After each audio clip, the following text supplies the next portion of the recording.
Perhaps a little background would be worthwhile before I just dive right into the paper. I really, as an undergraduate and graduate student, wasn't exposed to Austrian theory so much.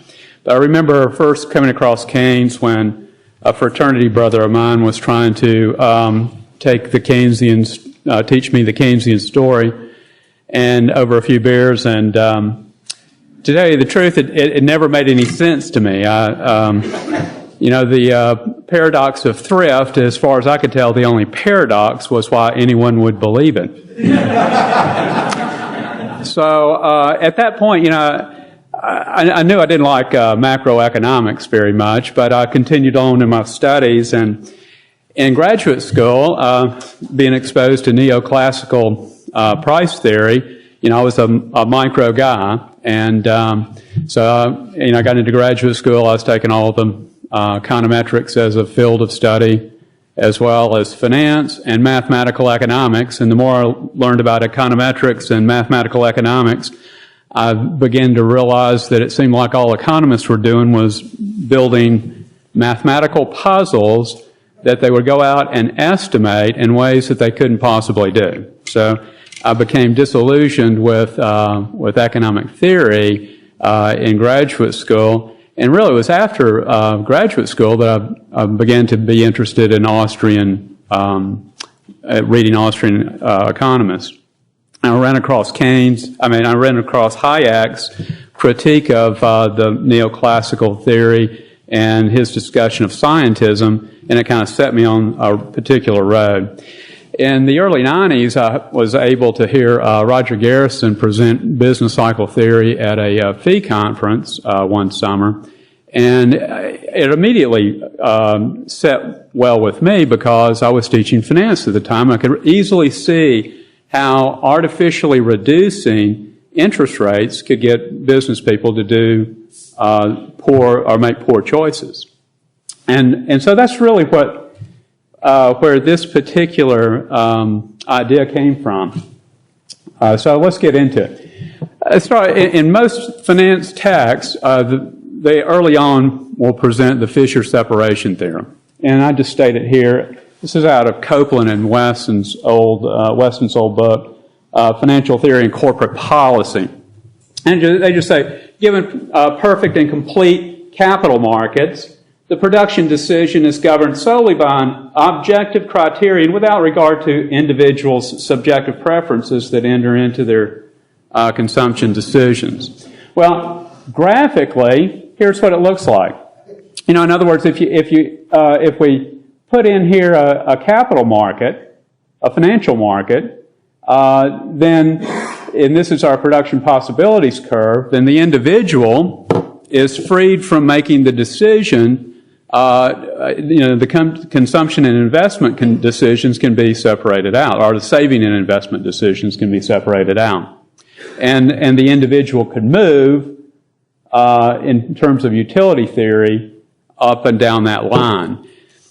Now, the problem with this is that, well, that might be true for the individual, that the individual's decision to save and invest is not one and the same as it would be in a Robinson Crusoe economy. That much is true.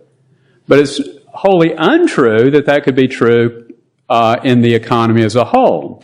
Because the slope of the line here, this tangency, is the slope that comes out of financial markets and what's going on with financial markets.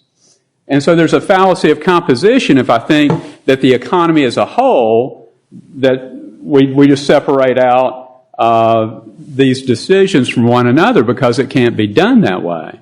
As a whole, there's a coordinating activity going on in the financial markets, and the rising of the interest rate reflects something that's ultimately true about the market's going rate of time preference as it is, and that's the rate that's coordinating market activity and intertemporal choices.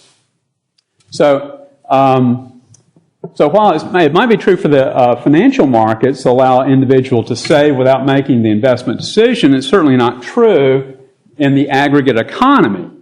But it can veer off of, because the aggregate economy cannot easily veer off of the market clearing combination of consumption in the present and consumption in the future that coordinates the market, and that's given by the market interest rate, whatever it is, whatever the market ends up doing. And in Garrison's work, he has this. This is from a graph from his 1997 paper in the loanable funds markets, where he's got, this is the net supply of loanable funds by net savers in the market, and then the demand for loanable funds, and this would be an increase in the supply of loanable funds. Now, if it comes about as a result of merely the Fed creating a monetary expansion, then what you end up with is you end up with a shortage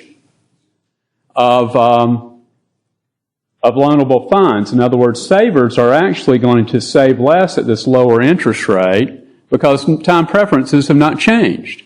And so you're going to have a shortage. And so Garrison points that out in his 1997 paper. Well, this really conforms quite well with if we go back and look at that production possibilities curve, it's going to conform quite well with that, and it's going to tell really the same story that's been told earlier in the papers today, and especially Dr. Salerno's paper. Now, notice what's happening here. We have this We have this shortage of loanable funds.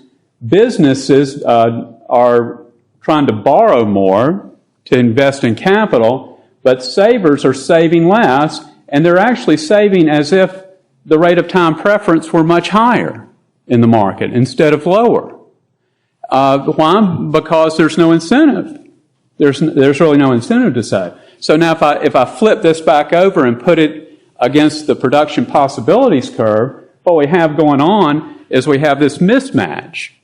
So in the mismatch, consumers are consuming as if the rate of time preference is very high, and as if the capital markets is giving this kind of signal back, and so they've increased their current consumption, where business decision makers are trying to invest in capital for the longer haul, and so they're trying to invest as if the interest rate were up here, when in truth the interest rate is here. So you have this total mismatch between what consumers are doing and what investors are doing, and between savings, what's happening with savings, and what's happening with investment. So capital is being liquidated in the whole process. Well, when the reality hits, then it's exactly as Dr. Salerno said. You're going to have a collapse in both areas. It's going to collapse in, and the production possibilities curve is going to be collapsing down on itself. There's no reason why it would be constant. And so as it collapses down, that's going to be the real problem area. Now, in reading through Carl Menger's principles, he kind of hints at this sort of thing when he is talking about goods character. Just read to you a brief piece here. He says, he's talking about this. He says, suppose that the need for direct human consumption of tobacco should disappear as the result of a change in taste, and that at the same time all other needs that tobacco already prepared for consumption might serve to satisfy should also disappear. In this event, it is certain that all tobacco products already on hand in the final form suited to human consumption would immediately lose their goods character. But what would happen to the corresponding goods of higher order? And so if you think about it, all of a sudden they begin to lose their goods character too. And if you can't reallocate to a higher valued use, they're a total loss. They become a total loss to the entire system. And so the recovery is the attempt to reallocate goods, which would push the production possibilities curve back outward. Now, it probably won't ever get back out here until economic progress or economic growth is sufficient to overtake it again.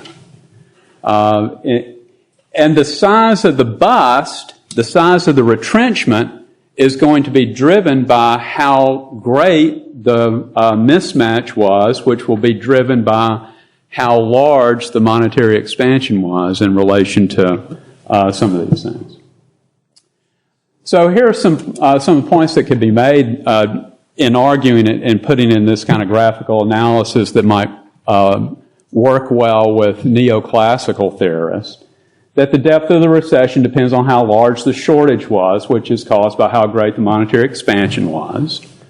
When the recession comes, the production possibilities curve retrenches. And finally, the ability to recover depends upon how quickly capital can be liquidated and put to some other use. Some capital may be lost in the process. In fact, most likely will be lost in the process. And really, that's probably what's giving the recession its length. How long that recession is will just depend on how much was actually lost in the process. So, here we go. Some scenes. This is out in Las Vegas where they have entire housing projects that have just been left abandoned. Now, I suspect part of this is driven by the fact that we had the Fed buying up Freddie Mac and Fannie Mae bonds, and so nobody's, the banks aren't taking the hit, or else they would have tried to liquidate this stuff for whatever they could have gotten out of it. Instead, if they had to actually take the hit on it. But, since the Fed's going to take the hit on it, which means since U.S. taxpayers are going to take the hit on it, we can just leave it to the rats. And, here's another one. So I guess the rats are taking over because it looks like they're setting up camp outside. And, what? Yeah. So anyway, and that's kind of that's basically the idea that I had, and but anyway, so.